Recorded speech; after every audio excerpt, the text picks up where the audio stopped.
I'm not doing Chrome anymore because it involved me in all sorts of extra jobs. Extra jobs? Well, filling it in and tweeting the thing. And you don't have to do all that. You could just choose not to do it. I have to, okay? Without it, I don't have to. See, I totally don't look at the quotes, and I totally don't fill in my main focus of the day. I just enjoy the view. Yes, great. Well, we're starting off New Year as we mean to go on. Disagree.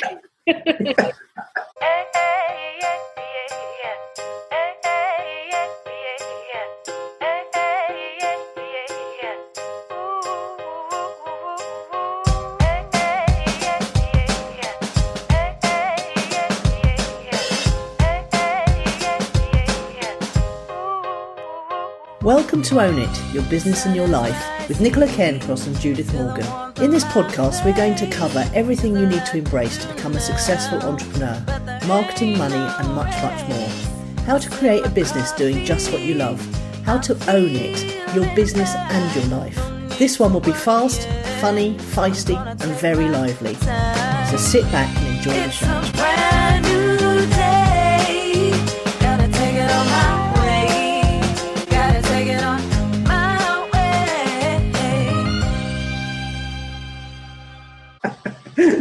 So tell me about your Christmas New Year, the last week we've had. So in the first one, which didn't include Christmas Day, yes, it does include Christmas Day. So of the last 18 days I've had off work, Christmas Day was one of them. And really, my Christmas was confined to the one day, which was nice. I went to my brother's house and everybody was either poorly or sleep deprived, or both. So it was a very muted affair in a good way. I don't know how to describe it. So there was no sort of excessive alcohol consumption, which can often lead to rowing. So there's no rowing, no drunkenness. Everybody was kind of so after lunch, for instance, one of my niece and one of my nephews had to go and lie down under a blanket on two separate settees and sleep. And my brother and sister-in-law had been to A&E all night the night before, so they were sleep deprived and poorly. And only my middle nephew and I were sort of normal. And he's the very creative one that works in advertising. So we're very much on the same wavelength. So we had a fantastic chat. I find three nephews and nieces all shouting at once quite testing. Yes. One at a time is absolutely delightful. So Christmas Day was good. I didn't come off my low-carb diet. In fact, I've lost weight over Christmas, which is the first time that's happened in my 62 Christmases, with the exception of the one where I had the norovirus. Oh. And I've had a lovely time the rest of the time. I've had lunch with friends. I've been to see other friends. Friends have come to see me. I've had a lovely haircut. I've been to the beautician. I had my own turkey. I had my own Christmas present I bought for myself. Oh, nice. I've thoroughly, and this is only half the story. I'll tell you the rest of the other half of the story next week. I've had a lovely time, and I'm sorry. I was sorry yesterday I had to go back to work, but today, as you know, we're already doing this half an hour earlier than expected because I'm just so normal and back to work already. Yeah. You've adjusted already, yes. Yes, much faster than I expected. And yet I know that my body is very adaptive. I know that, for instance, when I used to go to the gym, you would moan about going to the gym, but by day 4, you'd be back to normal again, that kind of thing. So I do know that my body, although it complains about doing things I think I don't want to do, adapts very quickly. Yeah. Well, we had a very pleasant Christmas Eve. We went down to Katerina's armed with our list of ingredients for the tiramisu that we were going to make, because we realised that you cannot tell certain things in Katerina's from looking at, they often don't have English labels on. Yeah. So in order to buy things like double cream, you have to go armed with the Greek word for double cream, and you also need it in both Old Greek and New Greek. So sort of modern Greek and hieroglyphic Greek. Interesting that you would opt for an Italian pudding in Greece. Well, we were looking for something based on Greek yogurt, which is absolutely delicious. And just yes, indeed, it is absolutely right. Yeah. And then we found this tiramisu recipe, which looked really easy. So we thought they'll never have ladies' fingers down at Katerina's, but indeed they did. We had to get the help of the lady on the counter to find the double cream, but we managed to find mascarpone cheese. The Greek word for that is something even longer, you'll be delighted to hear. Yeah. We had just had real good fun buying it and making it, and then we went round next door. It was a lovely day. They got 2 gorgeous dogs. It was all very pleasant, big turkey, big pork joint. It was delicious, and it was really nice fun. And everyone was home by about 5 o'clock.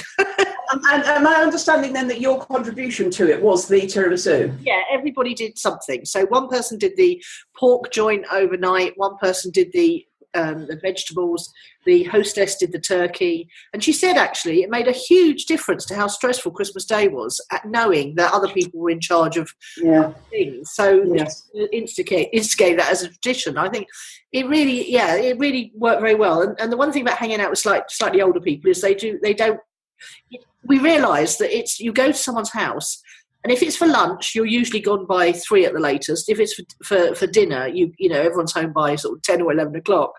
And it's not like the kind of things we're used to, which is where you go around to someone's house, everyone drinks everything in the place, then you get onto the shots and everyone starts dancing and nobody goes home till the wee small hours.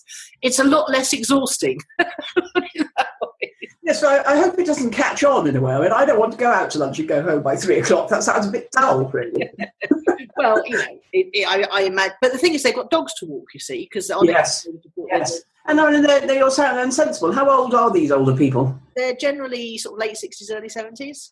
Okay. So, great fun and really interesting people. There's nothing... but we've got dogs to walk. We've got dogs to walk and beds to get into. Yes. Can I just ask a clarifying question about the ladies' fingers? Are they those sponge fingers that are hard and they have sugar on one side? Yes. Yes, I know the things, yes. You steep them in coffee. Oh, yes, I know what to do. I just wondered whether what you were calling was a lady's finger was what I had in mind was what you meant, yes. They're very much used in puddings of all kinds. And trifles, indeed. Sponge fingers, I know what you mean. I don't know why they're called sponge at all, because they're not spongy, are they? Well, they are once you dip them in coffee. Well, they certainly are once you've meant them in something, yes, they are. So that's where we started, actually, trifle. And we meandered through the pudding department of Mary Berry's online and the BBC cookbook till we got to tiramisu, and both of us said, oh my God, yeah, that sounds great. Well, it's interesting, isn't it? Because it's a bit like Ready, Steady, Cook, not the programme, but the concept, i.e. you've got to make whatever you can get the ingredients for. Exactly. And Sarah's not a big drinker at all, but she loves Cointreau, so we were specifically looking for things we could put Cointreau in. Yes. So she beat up 2 things of double cream. We're trying to feed 10, remember, so it's quite a bit of beating involved. Oh, well, I can tell Sarah, I can do there was a gorgeous Cointreau advert when we were young that had a very sexy Frenchman in, and I can't actually remember his name now, but I will look it up between shows and come back next week with it. And he would say, literally, what is Cointreau? The English girl would, I know, it was about a romance between an English girl and a Frenchman, and the English girl would naively say, what is Cointreau? And the Frenchman would say, literally, a masterpiece that cannot be equalled. And it was all about the cold of the ice, which was the English girl, melted by the French liqueur. Fun. I don't really like things like that, but I did have a Baileys on Christmas Day, which would also work in tiramisu. In fact, I think Sarah is just shouting up from downstairs where she is residing while we do this. It was Baileys, it wasn't Cointreau. Well, Baileys is much nicer. Well done, Sarah. Yeah, exactly. Yes, I did have a Baileys myself on Christmas Day. I like it in my coffee. Yeah, absolutely. It's gorgeous in coffee. We occasionally have one down at, coffee with Baileys. A frappe with Baileys is absolutely delicious. The one thing I would say about Baileys is it's a bit naff. I know. You couldn't order it in public, could you? No, you couldn't. Even I was rather apologetic when I asked for it on Christmas Day. I was the only person, apart from my nephew, who was healthy. I said, oh, you've got any Baileys? I was a little bit apologetic, and sort of elderly bottles were produced from the sideboards that everybody, my sister-in-law, who's quite anxious, suggested we shouldn't drink, but my brother-in-law was convinced that because of the spirit in it, it would never go off. I definitely would be with your brother-in-law on that one. But yeah, quite right, yeah. Well, we drank it and I'm still alive. There you go. Can I continue? I have several items to get. Yes. Oh, yes. Come on. So that was very nice. And then Boxing Day, they invited us back to eat the leftovers. Sarah didn't partake on that one. She sat on the sofa and watched TV. And again, everyone was, but this was when I discovered that one of my neighbours, Phil, I don't know how we got onto this topic at all. I think they were asking me about my camera because they'd all watched the video where I'd unboxed my camera and it had not been the right one. Yeah. And they'd all wanted to know when the new one was coming and what I wanted it for. Yeah. Right. So I got into the story about what vlogging was, and somehow I slipped in that I needed a drone, or I was thinking of buying a drone. And my neighbour Phil piped up and said, "Oh, I've got a drone." And I'm Judith. You should have been there. I was ecstatic and incredulous and very excited. So he said, "Well, let's go out flying the drone in the olive groves tomorrow." So day after Boxing Day, up I get. He knocks on the door. We go up the olive groves. Of course, the first thing he does, because it's a drone that his daughter bought him, and it's about $40 or $50, and it was a bit of fun really. But it had a camera on it, and we were trying to get aerial shots of our friend's house that's being built up in the olive groves behind us. Of course, the first thing it did was fly off into the distance, which was very exciting initially. But then we realised it had gone out of signal range and plunged to its death in the olive groves. So Phil went marching off to go and look for it. And I'm standing there thinking, I'm getting a bit cold now and it's a bit boring. And he's never going to find it in a million years. But he did. And I did film the whole thing. But unfortunately, when I produced it into a little short video to show you, it turned into a teeny tiny thing. And I haven't figured out how to fix that yet. But it's actually quite a dull story. Phil goes off for a long time into the olive groves looking for the lost drone as well. And then even the video didn't turn out. Be still my beating heart. I'm not going to wait for that one to come out on Netflix. And worse than that, the drone hadn't actually filmed anything while it was gosh. on his little trip. So yeah, it's a droney drone story, that one.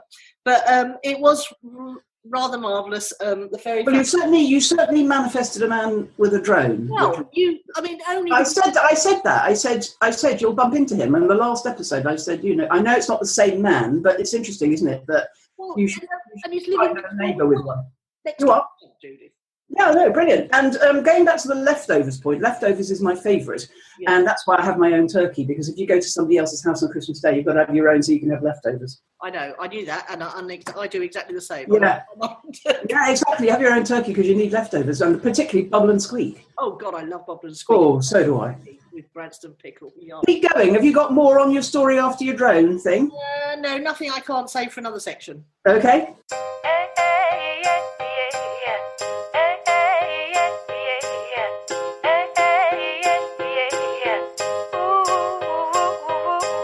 So what fueled your fire in that week then? Well, just before Christmas, I heard, and a year ago, you and I had the same experience, but different as well. This year, I heard that somebody had put me on their list of the best 20 small business blogs to subscribe to for 2017, which in itself is not particularly exciting because the people that picked you and I a year ago were peers of ours, and we knew them, and we were listed in the top 100 blogs, I think, both of us, and that felt, I think when you get peer approbation, that feels good. This was nice, but not a particularly sexy platform. I think that's a fair way to say it. However, what was nice about it was clearly he'd Googled to find these 20 people, so I am Googleable as a top business blog in the UK. So that's quite good. Yeah, it is, very much so. I would ask you if you've seen any surge for traffic, but I know you never look at your analytics. So I don't really know, and I don't expect to see a surge from this, to be honest. No. Is there any way you could make up a little badge to put on your sidebar? I can't be bothered with that either, really. Oh dear. So what fueled my fire is I was sent an email by Zen Habits, and they usually go into my updates tab because I'm weeding out my primary tab of anything that is a distraction at all.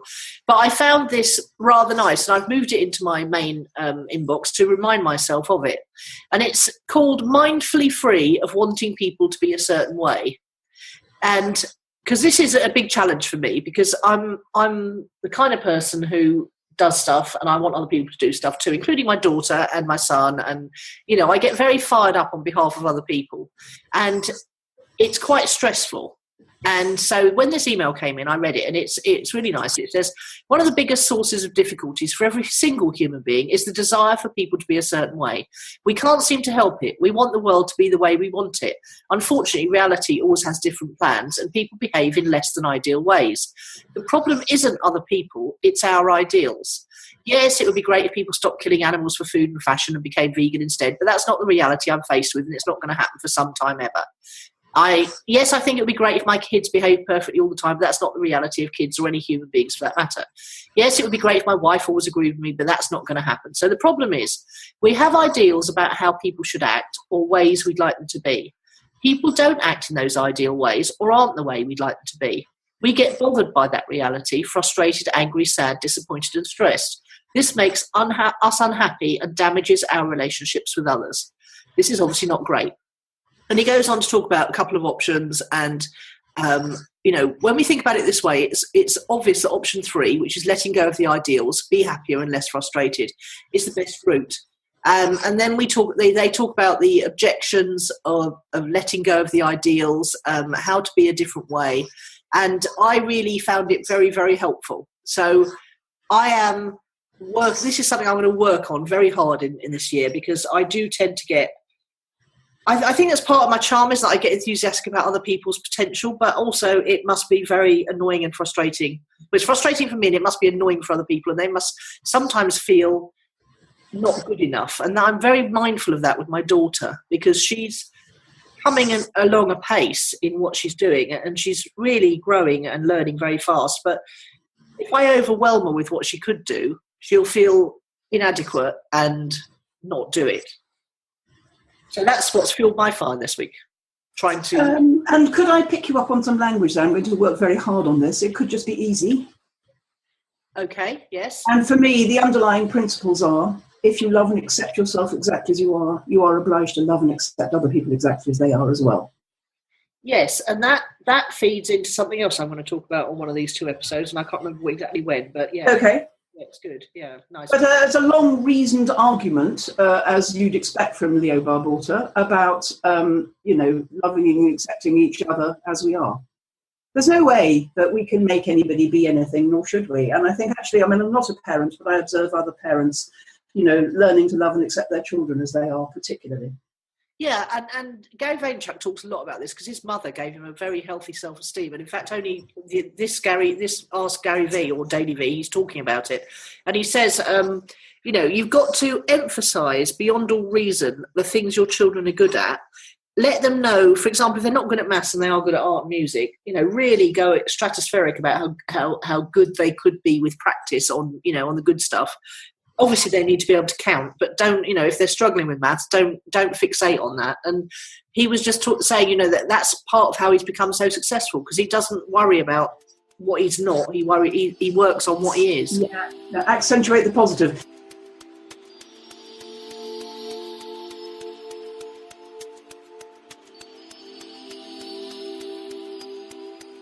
Would you like to hear about 18 proven ways to enjoy a successful location-independent business and the freedom to live wherever you like? Own It The Summit is a pack of 18 dynamite interview recordings with globally successful entrepreneurs, sharing their secrets of the real laptop lifestyle. We handpicked each of these people to interview to show you how to set yourself free to design your ideal lifestyle, whether working from home or travelling the world, while running a successful virtual business that you absolutely love.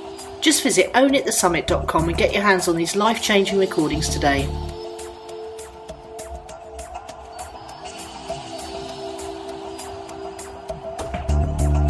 Right, now, Client Challenge of the Week. I was listening to a podcast called More Cheese, Less Whiskers last night with Dean Jackson, who is famous for lots of marketing things, and also he was talking to a very well-known person who started, Dan Sullivan, who started Strategic Coach. And they were talking about game changers. Dan Sullivan's just started a podcast called Game Changers. And I thought that really got my attention, that whole phrase.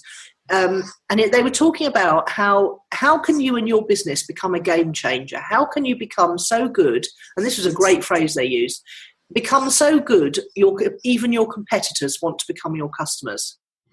And it was about offering something new or unique or so much better than what everyone else is offering. For example, Katerina's Supermarket with her pickup and lifts home service. You can imagine any other supermarket in the area. When she started saying, we'll pick you up. If you haven't got a car, we'll pick you up and bring you to our supermarket. Or if you want to walk here and then you've got too much shopping, we'll drive you home. No matter what time of day or night it is, there is a little man who will bring a van round and drive you home. It got me thinking about other people who were game changers. Stephen Covey with the 7 Habits, Byron Katie with her 3 questions, Kiyosaki, Rich Dad. Yarrow Starrett was a game changer on the blogging front, and that you can earn money from, just being yourself and writing about it. Marissa Peer with her I Am Enough video. If you haven't watched that on YouTube, go and look up Marissa Peer, I Am Enough. It feeds into what we were talking about earlier. Some other people that stand out are Jeff Walker, Product Launch Formula, Daniel Priestley. His oversubscribed book was mentioned by someone, I can't remember who it was, but it was mentioned by someone very, very famous the other day, because it is a game-changing book. It's about how to become, so good they can't ignore you kind of thing. Maria Forleo, her B. I was looking for women particularly because I realised my list was, as usual, men heavy. So Maria Forleo with her B School, Bernadette Doyle. Bernadette Doyle is a game changer in that, she made coaches realise that you can bring internet marketing techniques to a coaching business and you can become a multi-million-dollar coach.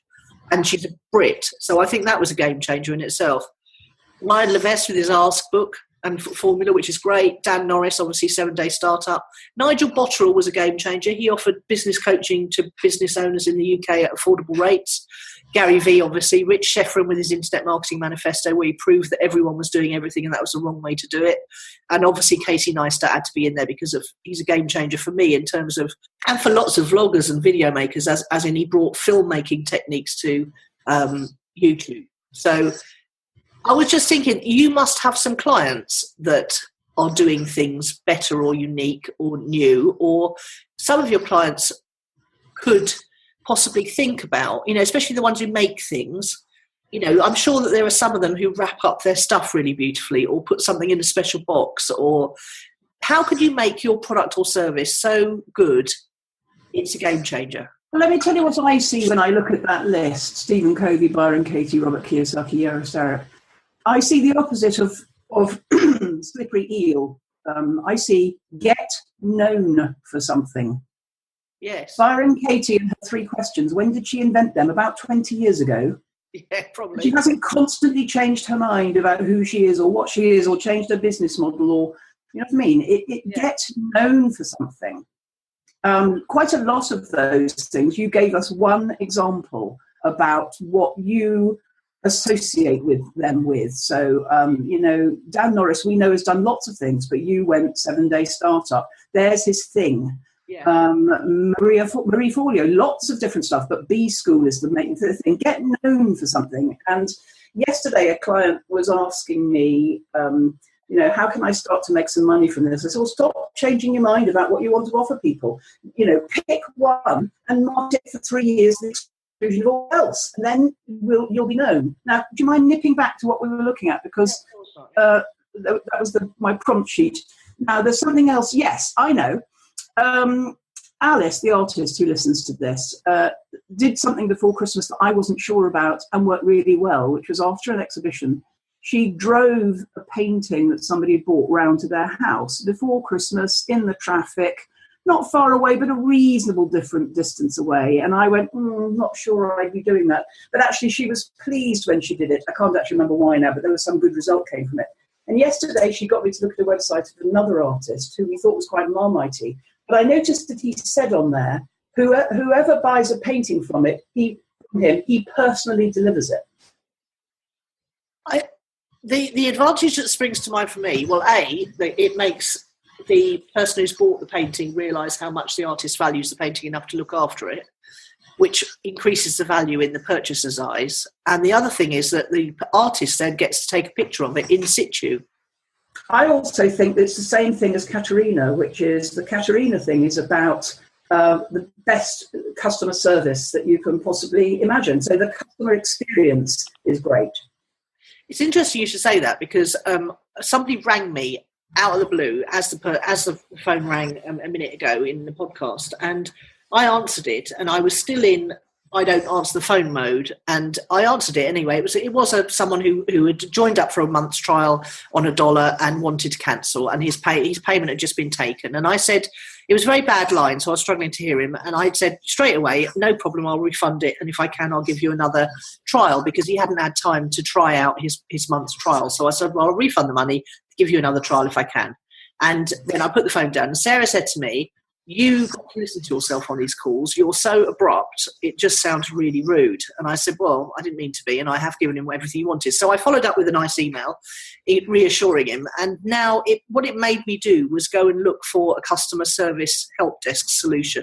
I don't want people ringing me when it's and I can't hear them, and it makes a bad. Why do you put a phone number anywhere where anybody could ring you anyway? I don't, except it's automatically put. It seems to be automatically being put on the bottom of Infusionsoft emails now. I'll see if you can make it go away. Yeah, I'm going to have to, because just take that number out of that field, and so there's nothing they can put there. It's not that I don't want to talk to people. It's the fact that when it's inconvenient or difficult to talk, it makes you sound rude. No, I don't want to talk to people. No. Certainly not on an ad hoc basis like that. By appointment, yes. But if he'd sent that inquiry by email, you could also have dealt with it by email. Yeah, but it's not a phony up one, really, is it? No, but some people just like to do it, don't they? They said, to be fair, he said he'd emailed me a couple of times and I hadn't responded. Well, I hadn't had his email, or I would have responded, because I always respond. But yeah.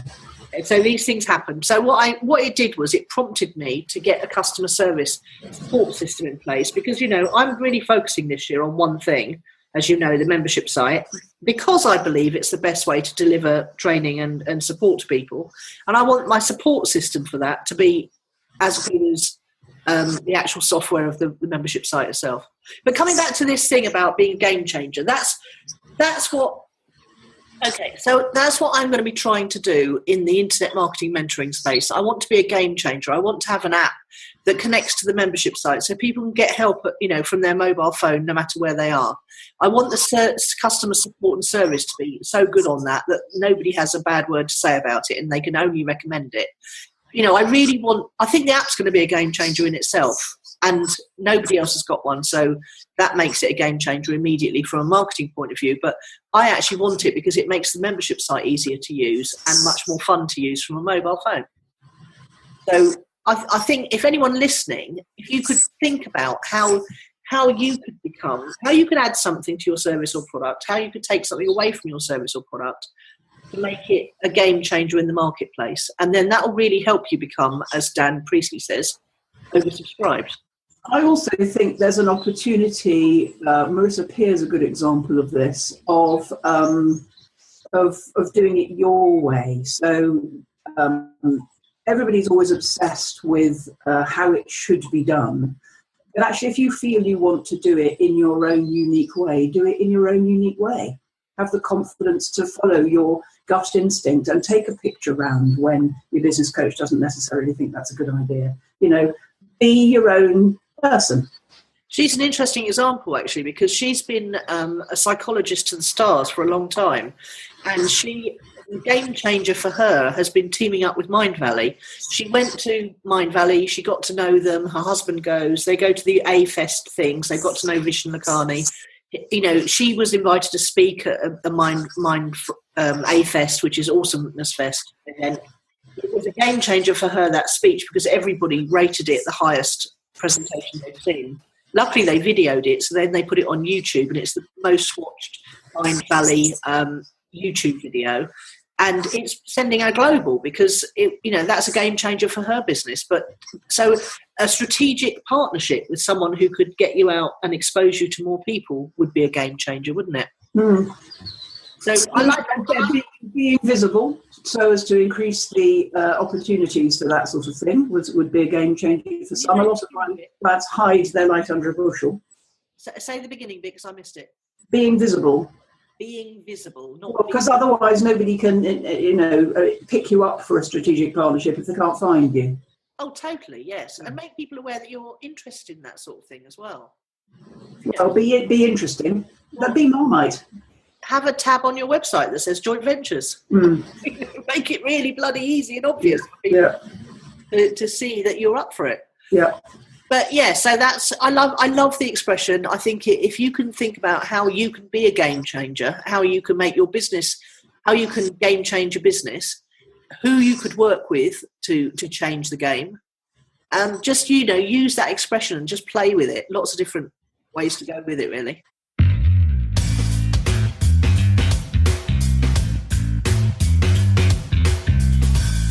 Okay, we're on to word of the week.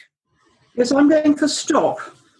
Stop? What is it, stop cue? Stop. No, S-T-O-P, as in the opposite of go. Oh, okay. So this is stop doing things, less is more. This is a New Year clear out. I always, with this word of the week, look in my notebook to see what I've written down and look for a recurring word. And I noticed there were a couple of stop doing this, stop doing that. It's a bit like when I'm not doing Google Chrome anymore, so I don't have to fill out those boxes.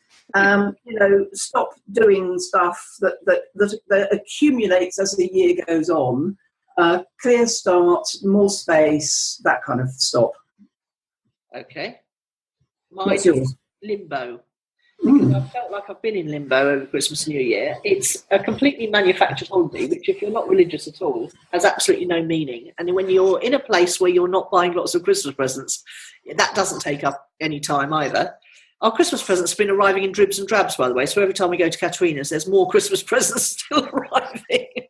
But it's felt like I've been in limbo. I've given myself permission to watch a bit of daytime TV, which is, the most outrageous thing I can think to do. To be fair, you always feel in limbo during this holiday. You don't really get it. You don't understand why the rest of us are having 18 days off, do you? No, it seems bonkers to me, but there you go. When we're not having 18 days off because we're religious, we're having 18 days off because the nation has just decided that they don't want to work for 2 weeks at Christmas time. I totally get that. And when I was at work, I absolutely loved Christmas and the permission to do things that you wouldn't normally do in a daytime. And even when I was working with Neil, just having the not having to get up to have our 8 o'clock morning meeting was, nice. But except he felt like he was in limbo and didn't like that at all. So yeah. I think definitely if you're working for someone else, it's a wonderful thing. But I think if you are working for yourself, but I just found other ways to fill the time. It really didn't feel any different to normal to me. But I'm glad it's over. I really am. All the pressure to do something different and feel different, and then there's all those blooming awful Christmas ads that make you cry. I hate it. Anyway, that's my rant over. I don't understand the thing about pressure to be different and feel different. What do you mean? Well, okay. Here's an example. When I used to share a house with Steve, and the kids used to go away at the weekend to their dads, it was a weird sensation. And sometimes Steve didn't place any importance on what day of the week it was as to what he did. Whereas I was very much brought up that Sundays were a special day and you should spend them with family and you should have a roast dinner and you should go out for a walk. And there were all these shoulds around Sundays for me. And it used to make me very unhappy looking out of the window with the kids not there and Steve upstairs doing either playing poker or working. I used to look out the window at all these families walking along past me, on the seafront. And I used to feel like my life was lacking in some way. And it was only when I came across this thing of, you create meaning, minds create meaning, and that meaning you attach to something is what makes you feel happy or not happy. And now I don't actually care, but Christmas, I don't care if it's Sunday, I don't care if it's whatever, but Christmas still has the lingering effect of making me feel that something's not right or not normal, or that other people are having a better time, or that everyone else is happy and I'm not. Whereas actually, I don't think that's normal anymore when it comes to Christmas, is there? And I think I totally agree with Steve, which is often people who know me really well say things like, "What are you doing this weekend?" And I say, "A weekend is no different to me than a weekday. I do whatever I like on any day of the week." Yeah. And Christmas ads don't help. Well, I haven't seen any of those. I know I'm aware of them because of social media, but I haven't watched them, and I don't see them on telly either. Where do you see them? Well, if you're watching ITV Hub, like the iPlayer of ITV or Channel 4, you get them forced down your neck. Yeah, I never watch ITV, that's why. I never watch ITV. Well, it's too naff. There's nothing on ITV for me. Well, I have to think about all the things I watch on ITV now. But anyway, so it was. I managed to get through it. First Christmas without Steve and all that. I managed to get through that okay, but the ads did set me off. I must say. Yeah, so it's well, just think of what their intention is to get you to spend money, and it's the most cynical of cynical things. Yes, it really is, because it makes you want to buy into the whole myth that has been made out of Christmas and New Year. It's bonkers, isn't it? Mm.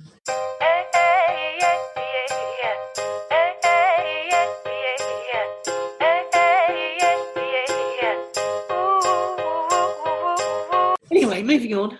Right, project updates. Well, normally we talk about the podcast in here, and I imagine we haven't really got anything to say because we've had 2 weeks off, unless you have got some observations you want to make. Well, I have, as a matter of fact. Oh, good.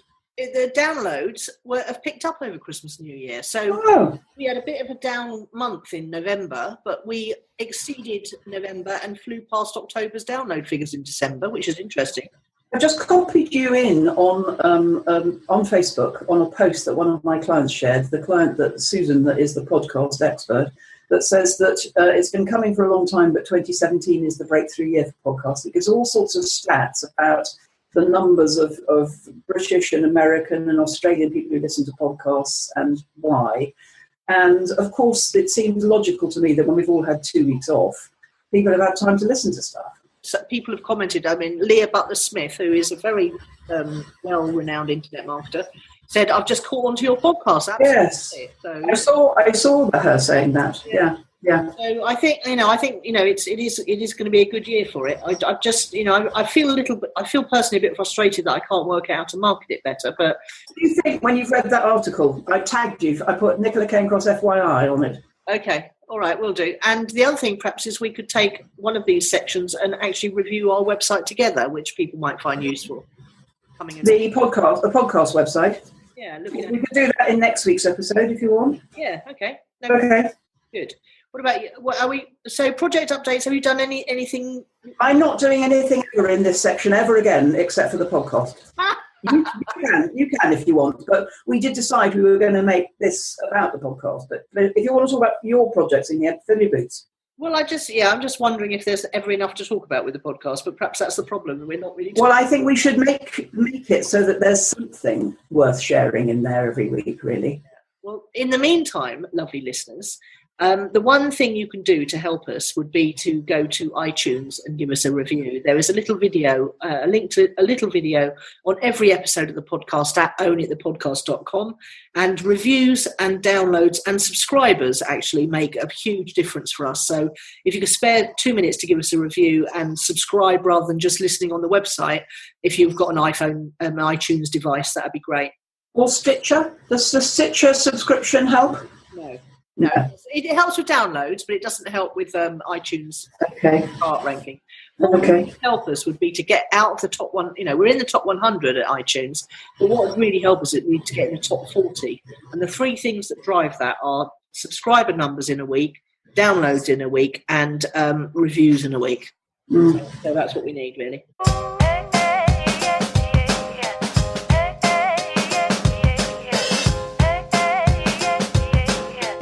So, who or what's impressed this week, Judy? Well, in December, because I was off for half of it, I had a trial-free subscription to Netflix. And I watched the entire series 1 and 2 of Narcos, which I thoroughly enjoyed. But this is not about being impressed by Narcos. It's about being impressed by Netflix, because I'd never really understood. I thought I was a binge watcher, i.e. you find something you like and you watch it all the way through. But actually, I was gobsmacked to discover how Netflix encourages binge watching by no sooner do you finish an episode than within 10 seconds, it starts the next one. I was gobsmacked by that. It's like, holy moly, no wonder people, sit up all night watching things. It starts, you don't even have to go through the credits before the next one starts. I know, and you have to be really firm with yourself. Sarah and I look at each other as the next one starts and go, are we going to hit the off button now? I mean, honestly, talk about, if you think of all the things that you can be addicted to in the world, that you can be a junkie of, Netflix has cracked how to make people a junkie to their content. I know, and everything you're watching. So if you're watching 5 different shows, they show them all next to each other, so you can pick from the current addictions. And It's for the money that you spend on it. I'm terrible. I'm on Netflix now. I've got Amazon Prime. I've just joined Amazon Prime to get the 4th series of the thing I'm going to talk about in a minute. And they just make it so easy for you. I've written here, binge watching is facilitated, but that is to understate it. It's encouraged. No adverts, that's the other thing. Oh, yes, that's true. No adverts, that is good. And it also reduces, and this is part of the seduction, it reduces an hour-long American program to about 40 minutes. So really, an episode starts and ends quite quickly. So you think, oh yeah, we can stick another 40 minutes on. Yeah, no, it's good as long as they've edited out those recaps they do after the adverts. Oh my God, that drives you crazy, doesn't it? And as long as the content actually is worth binge watching, I mean, if you're actually binge watching something which is like watching paint dry, then you're a saddo, I think. Well, some people would argue that what we watch is like watching. Well, it's true. Yes, it's true. Yeah. YouTube do it as well. When I find a new case video I haven't seen, it automatically feeds up the next unwatched casing video. You can actually turn that off, but it's a choice, but not on Netflix. No. Okay, well, I'm going to go with a Netflix as well, which is Vikings.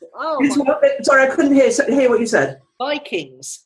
If you're a Game of Thrones lover, you will love Vikings. It is just unbelievable. It's all, and the better than that, it's all based around a true story of a Viking called Ragnar Lothbrok.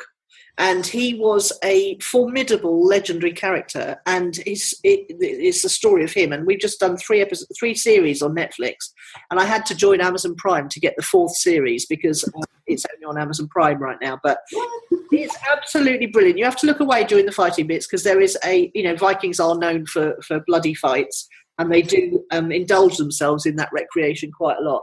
So there's always one in each episode, but you can look away during that. Sarah doesn't like it at all, but it's brilliant. And the best thing about it is the female characters are really strong and feisty as well. So it's none of this staggering about in high heels like they do in Suits, looking thin and gorgeous. It's the girls are in there fighting with the boys and doing everything else as much as the boys as well, might I add. Good. That's us done, Judith. Okay. Bye. Bye. You've been listening to Nicola Cairncross and Judith Morgan. The podcast is called Own It, Your Business and Your Life. Do come and visit us at ownitthepodcast.com. We'd love to hear your feedback. You can find out more about Judith and visit her on her website at judithmorgan.com, and you can find Nicola at nicolacairncross.com.